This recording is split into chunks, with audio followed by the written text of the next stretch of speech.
श्रीलक्ष्मी श्रीमहालक्ष्मी क्षीरसागरकन्यका उत्तिष्ठ हरिसम्प्रीते भक्तानां भाग्यदायिनी।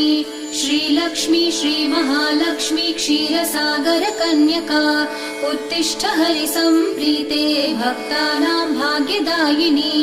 उत्तिष्ठोत्तिष्ठ श्रीलक्ष्मी विष्णुवक्षस्थलालये उत्तिष्ठ करुणापूर्णे लोकानां शुभदायिनी।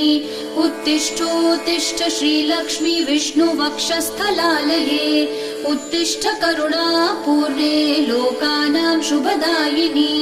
श्रीपद्ममध्यवसिते वरपद्मनेत्रे श्रीपद्महस्तचिरपूजित पद्मपादे श्रीपद्मजातजननी शुभपद्मवक्त्रे श्रीलक्ष्मी भक्तवरदे तव सुप्रभातम्।